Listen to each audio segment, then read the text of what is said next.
Hello दोस्तों, welcome back to our channel education and learning point. दोस्तों, ये हमारा मिसलेनियस का टेस्ट नंबर 4 है। तो चलिए शुरुआत करते हैं अपने टेस्ट नंबर 4 की।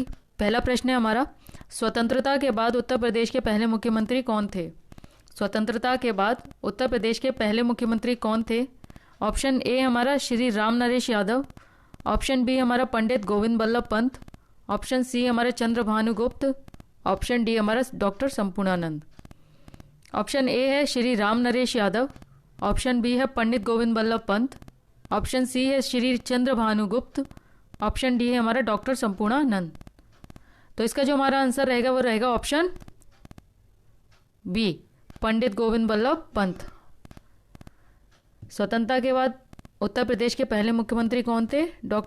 पंडित गोविंद बल्लभ पंत। चलिए अगले प्रश्न पर चलते हैं। इनमें से किसको इसकी चिकनाई प्रकृति के लिए शुष्क स्नेह के रूप में जाना जाता है? यहाँ पर ये प्राकृति नहीं है, यहाँ पर ये है प्रकृति। इसको थोड़ा सा करेक्ट कर लीजिएगा, प्रकृति। इनमें से किसको इसकी चिकनाई प्रकृति के लिए शुष्क स्नेह के रूप में जाना जाता है? यानी कि known as dry lubricant for its greasy nature.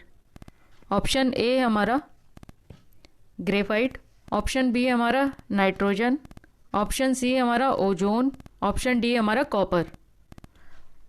Option A हमारा ग्रेफाइट, ऑप्शन बी हमारा नाइट्रोजन, ऑप्शन सी हमारा ओजोन, ऑप्शन डी हमारा कॉपर। तो जो हमारा इसका आंसर रहेगा वह रहेगा ऑप्शन ए, ग्रेफाइट। अगले प्रश्न पर चलते हैं। बुवाई के मौसम की शुरुआत में घोषित फलों का मूल्य कहलाता है। बुवाई के मौसम की शुरुआत में घोषित फसलों का मूल्य कहलाता है। ऑप्शन ए हमारा न्यूनतम समर्थन मूल्य, ऑप्शन बी हमारा निर्गम मूल्य, ऑप्शन सी हमारा उच्चतम मूल्य, ऑप्शन डी हमारा बफर मूल्य, ऑप्शन ई हमारा इनमें से कोई नहीं। ऑप्शन ए हमारा न्यूनतम समर्थन मूल्य, ऑप्शन बी है निर्गम मूल्य, ऑप्शन सी है उच्चतम मूल्य, ऑप्शन डी है बफर मूल्य और ऑप्शन ई हमारा इनमें से कोई नहीं। तो जो हमारा इसका आंसर रहेगा वो रहेगा ऑप्शन ए, न्यूनतम समर्थन मूल्य, यानी कि एमएसपी। एमएसपी यानी कि मिनिमम सपोर्ट प्राइस। अब इसमें उचित जो निर्गम मूल्य है इसको इंग्लिश में क्या कहते हैं? निर्गम मूल्य को बोलते हैं हम आईपी, यानी कि इशू प्राइस, ये बोलते हैं निर्गम मूल्य को। और जो हमारा उच्चतम मूल्य हो उसको क्या बोलते हैं? सीपी प्राइस, यानी कि सीलिंग प्राइस। और जो बफर मूल्य है उसको क्या बोलते हैं? बीपी, यानी कि बफर प्राइस। और जो हमारा इसका आंसर था वो था न्यूनतम समर्थन मूल्य, एमएसपी, मिनिमम सपोर्ट प्राइस। अगले प्रश्न पर चलते हैं। प्रश्न है हमारा, निम्नलिखित में से कौन सा मानव विकास सूचकांक का एक संकेतक है? निम्नलिखित में से कौन सा मानव विकास सूचकांक का एक संकेतक है? ऑप्शन ए है हमारा आजीविका के अवसर, ऑप्शन बी हमारा जन्म के समय अनुमानित जीवन काल, ऑप्शन सी हमारा पर्यावरण की स्थिति, ऑप्शन डी हमारा गरीबी अनुपात, ऑप्शन ई हमारा इनमें से कोई नहीं। ऑप्शन ए हमारा आजीविका के अवसर, ऑप्शन बी हमारा जन्म के समय अनुमानित जीवन काल, ऑप्शन सी हमारा पर्यावरण की स्थिति, ऑप्शन डी हमारा गरीबी अनुपात यानी कि पॉवर्टी रेशियो, ऑप्शन ई हमारा इनमें से कोई नहीं। तो जो हमारा इसका आंसर रहेगा वो रहेगा ऑप्शन बी, जन्म के समय अनुमानित जीवन काल, यानी कि लाइफ एक्सपेक्टेंसी एट बर्थ। निम्नलिखित में से कौन सा मानव विकास सूचकांक का एक संकेतक है? जन्म के समय अनुमानित जीवन काल, लाइफ एक्सपेक्टेंसी एट बर्थ। अगले प्रश्न पर चलते हैं। प्रश्न है हमारा, किस संवैधानिक संशोधन द्वारा भारतीय संविधान में न्यायाधिकरण ट्रिब्यूनल पर एक नया भाग 14A से संबंधित प्रावधानों को जोड़ा गया था? किस संवैधानिक संशोधन द्वारा भारतीय संविधान में न्यायाधिकरण ट्रिब्यूनल पर एक नया भाग 14A से संबंधित प्रावधानों को जोड़ा गया था?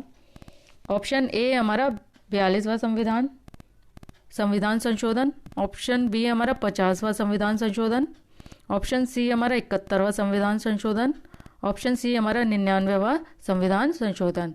तो जो हमारा इसका आंसर रहेगा वो रहेगा ऑप्शन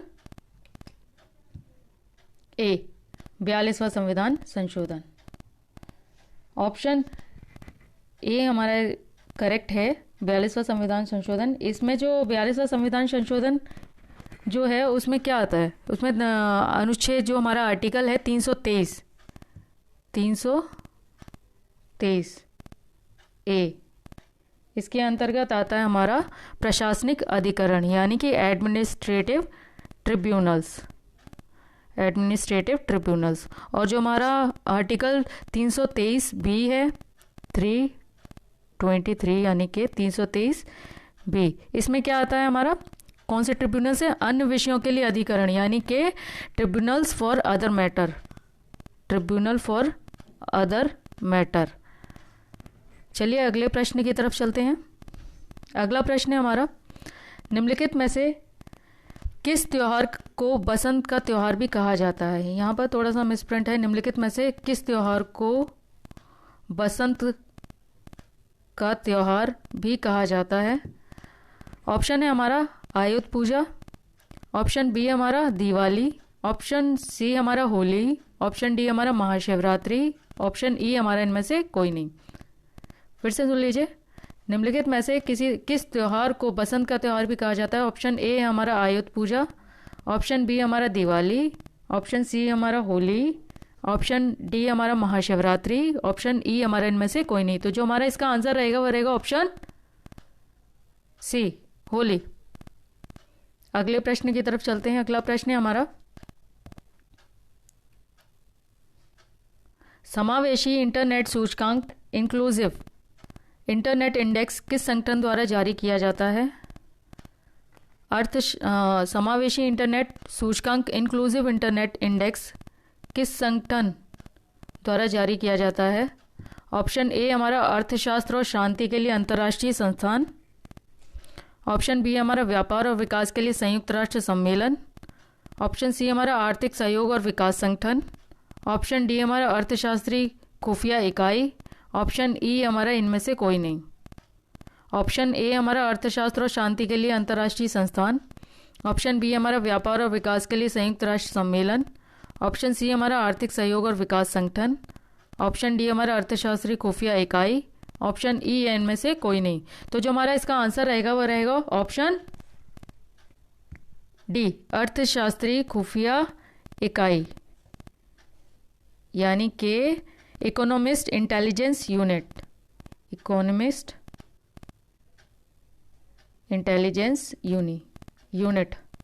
EIU। अगले प्रश्न की तरफ चलते हैं।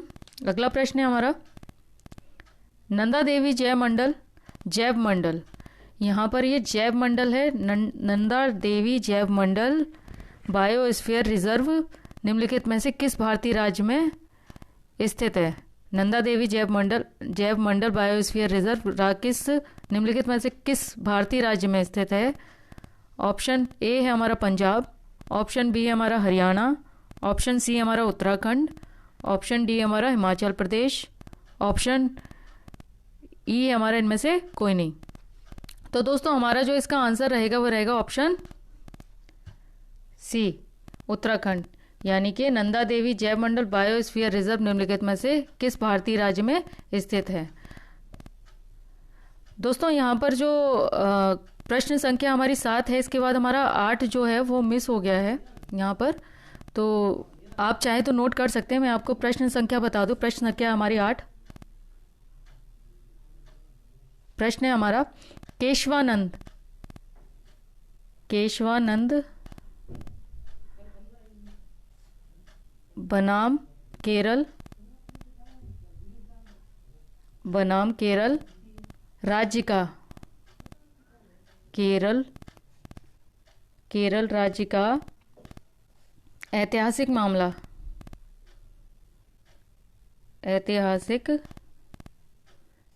जो मामला है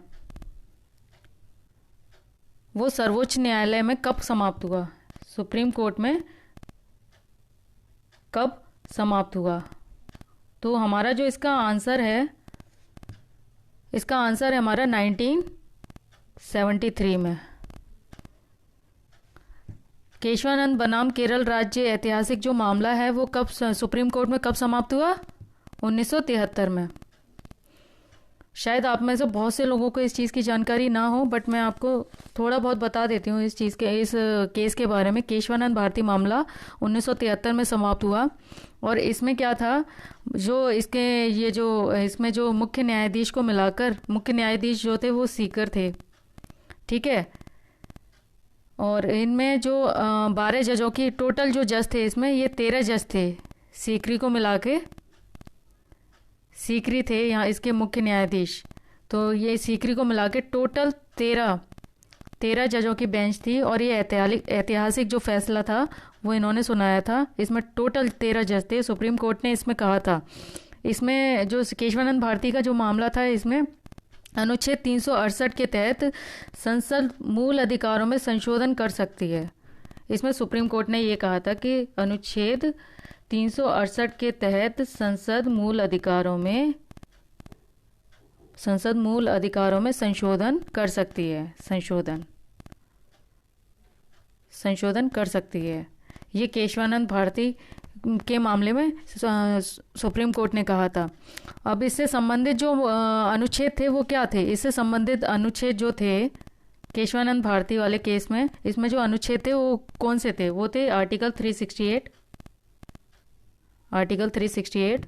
आर्टिकल 13 यानी कि 13। थोड़ा शायद आपको समझ में ना आए, बट कोशिश कीजिए। मेरी भी कोशिश यही है कि आपको अच्छे से समझा पाऊँ। आर्टिकल 26 सबसे पहला था, article 368, article 13, article 26, article 25, article 29 और आर्टिकल 31, जो कि अब निरस्त कर दिया गया है। जो कि आर्टिकल इसमें था संपत्ति का अनिवार्य अधिग्रहण, तो ये निरस्त कर दिया गया है। तो हमारा जो आर्टिकल 13 मतलब ये केशवानंद भारती का जो मामला था वो इन अनुच्छेदों से रिलेटेड था। आर्टिकल 368, आर्टिकल 13, आर्टिकल 26, आर्टिकल 25 और 29 और आर्टिकल 31, जो कि निरस्त कर दिया गया है, अब कैंसिल कर दिया गया है, जो अब है ही नहीं। तो इसमें आर्टिकल 13 क्या कहता है? आर्टिकल 13 कहता है हमारा मूल अधिकारों से असंगत या उनका अल्पीकरण करने वाली विधियां, ये आर्टिकल है हमारा 13। और आर्टिकल 26 है हमारा धार्मिक कार्यों के प्रबंध की स्वतंत्रता, धार्मिक कार्यों के प्रबंध की स्वतंत्रता। और आर्टिकल 25 है हमारा अंतःकरण की ओर धर्म के अबाध रूप में मानने, आचरण और प्रचार करने की स्वतंत्रता। ये था हमारा आर्टिकल 25, ये था हमारा आर्टिकल 25। और इसके बाद जो हमारा आर्टिकल है 29, इसमें क्या था? इसमें था अल्पसंख्यक वर्गों के हितों का संरक्षण। और आर्टिकल 368 जो है उसमें है संविधान में संशोधन करने की संसद की शक्ति और उसके लिए प्रक्रिया। ये हमारा कहता है आर्टिकल 368। और जो हमारा आर्टिकल 31 था वो तो निरस्त ही कर दिया गया, वो तो अब है ही नहीं, उसको तो कैंसिल कर दिया गया। और सुप्रीम कोर्ट ने जो ऐतिहासिक फैसला दिया था उसमें क्या कहा था? सुप्रीम कोर्ट ने ये कहा था कि संसद को संविधान में संशोधन करने का अधिकार है, लेकिन उस सीमा तक संविधान में मतलब संसद संविधान में संशोधन कर सकती है या जिस सीमा में उसके मूल को प्रभावित ना करे, यानी उसके मूल ढांचे को प्रभावित ना करे, वो इतना ही संशोधन किया जा सकता है उसमें, जिससे मतलब मूल भावना यानी कि बेसिक स्ट्रक्चर को नहीं बदल सकती। जो संसद है वो मूल अधिकार में बेसिक स्ट्रक्चर को नहीं बदल सकती है।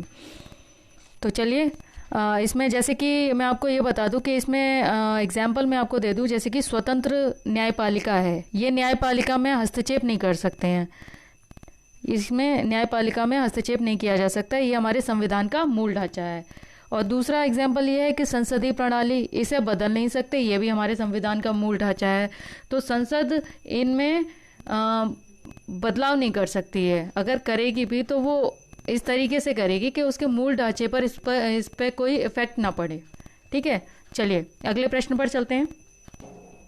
प्रश्न क्या 9 हो गया था, इसका हमारा उत्तर था उत्तराखंड।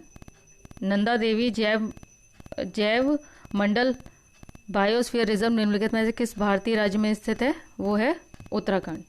अगले प्रश्न पर चलते हैं। अगला प्रश्न है अगला प्रश्न है हमारा 10। भारतीय संविधान के अनुसार उच्च न्यायालय के न्यायाधीशों के लिए सेवानिवृत्त की आयु क्या है? भारतीय संविधान के अनुसार उच्च न्यायालय के न्यायाधीशों के लिए सेवानिवृत्त की आयु क्या है? हमारा ऑप्शन ए है 62 ईयर्स, ऑप्शन बी हमारा 60 ईयर्स, ऑप्शन सी हमारा 55 ईयर्स, ऑप्शन डी हमारा 65 ईयर्स। फिर से सुन लीजिए, ऑप्शन ए हमारा 62 ईयर्स, ऑप्शन बी हमारा 60 ईयर्स, ऑप्शन सी हमारा 55 ईयर्स, ऑप्शन डी हमारा 65 ईयर्स। जो हमारा आंसर रहेगा इसका वो रहेगा ऑप्शन ए 62 ईयर्स। भारतीय संविधान के अनुसार उच्च न्यायालय के न्यायाधीशों के लिए सेवानिवृत्ति की आयु क्या है, यानी कि उनके रिटायरमेंट की जो एज लिमिट है वो क्या है? 62 साल, यानी कि 62 ईयर्स। अगले प्रश्न पर चलते हैं हम। अगला प्रश्न है हमारा किस संवैधानिक संशोधन अधिनियम में मतदान की आयु को 21 वर्ष से घटाकर 18 वर्ष कर दिया था? किस संवैधानिक संशोधन अधिनियम में मतदान की आयु को 21 वर्ष से घटाकर 18 वर्ष कर दिया था? ऑप्शन ए हमारा 61वां संविधान संशोधन अधिनियम 1988, ऑप्शन बी हमारा 73वां संविधान संशोधन अधिनियम 1992, ऑप्शन सी हमारा 44वां संविधान संशोधन अधिनियम 1976, ऑप्शन डी हमारा 31वां संविधान संशोधन अधिनियम 1973। फिर से सुन लीजिए, 61 ऑप्शन ए हमारा 61वां संविधान संशोधन अधिनियम 1988, ऑप्शन बी हमारा 73वां संविधान संशोधन अधिनियम 1992, ऑप्शन सी हमारा 44वां संविधान संशोधन अधिनियम 1976, ऑप्शन डी हमारा 31वां संविधान संशोधन अधिनियम 1973। जो हमारा इसका आंसर रहेगा वो रहेगा ऑप्शन ए 61वां संविधान संशोधन अधिनियम 1988। किस संवैधानिक संशोधन अधिनियम में मतदान की आयु को 21 वर्ष से घटाकर 18 वर्ष कर दिया गया? वो था हमारा 61वां संविधान संशोधन अधिनियम 1988 के तहत। चलिए अगले प्रश्न पर चलते हैं। अगला प्रश्न है हमारा, निम्नलिखित में से किस पर जनहित याचिका PIL के रूप में विचार नहीं किया जाएगा? निम्नलिखित में से किस पर जनहित याचिका PIL के रूप में विचार नहीं किया जाएगा?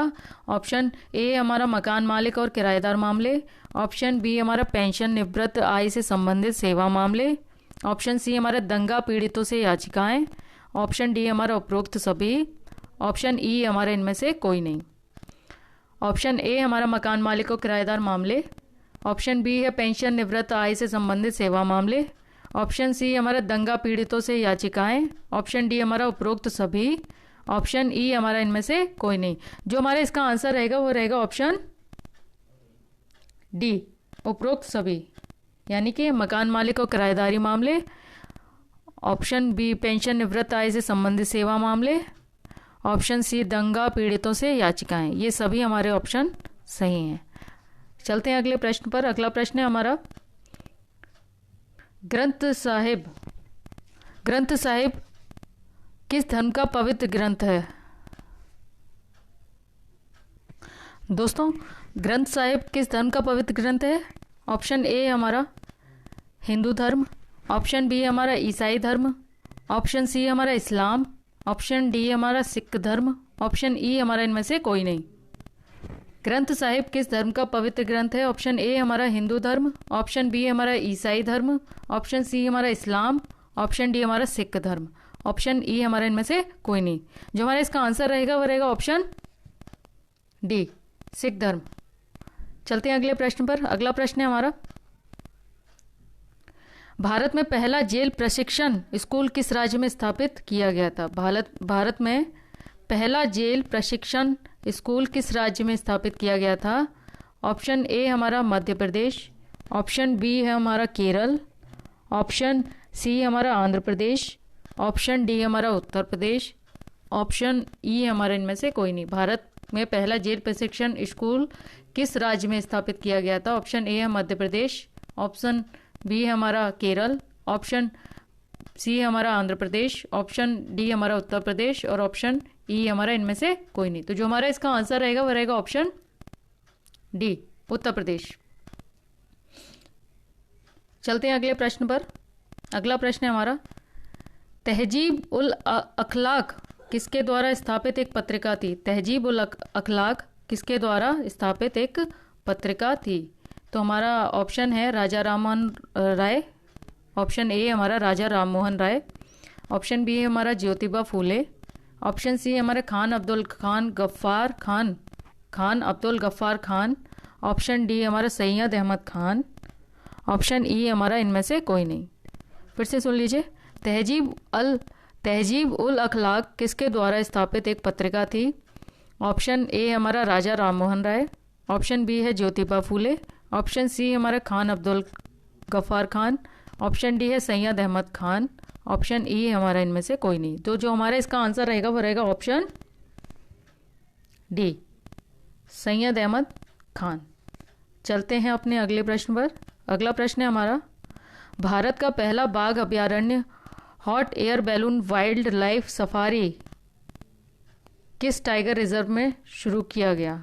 भारत का पहला बाघ अभयारण्य hot air balloon wildlife safari किस टाइगर रिजर्व में शुरू किया गया?